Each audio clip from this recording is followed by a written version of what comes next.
Minister, what about foreign direct investment for the past year and the prospects moving forward, especially looking perhaps at the ramifications of US policy?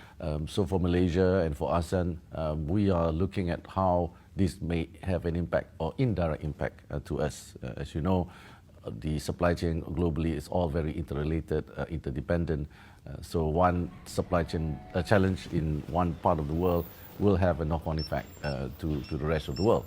For FDI, as a region, ASEAN still enjoys a positive FDI in growth last year, and Malaysia also benefited from that, although we have seen global FDI decline. So for Malaysia, I can safely say here it's a double-digit growth, but it was from a very high base as well. So what is driving that FDI for Malaysia?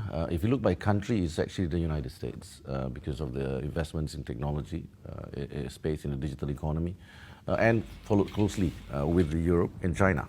We are seeing China still continue to be a top investor in Malaysia, and of course in the region as well.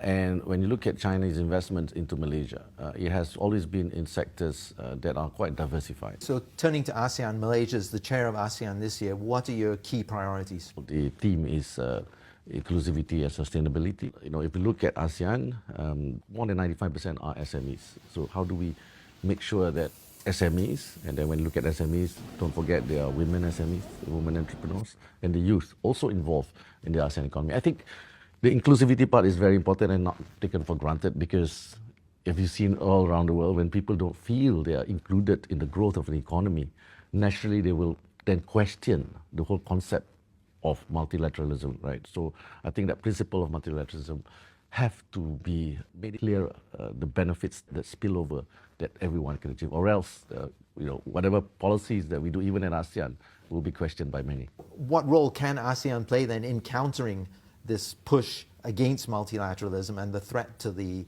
liberal trading order? We need to act as one in our approach, right? That's why the concept of ASEAN centrality is key, right? You know, as a bloc, I think we have a louder voice. But of course, as individual nations, we need to ensure that our country is being non-aligned.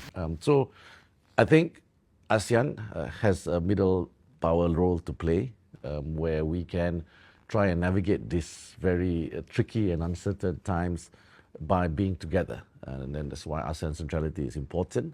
And what we need to do is continue to be non-aligned, continue to be neutral, and at the same time, always put our interests first.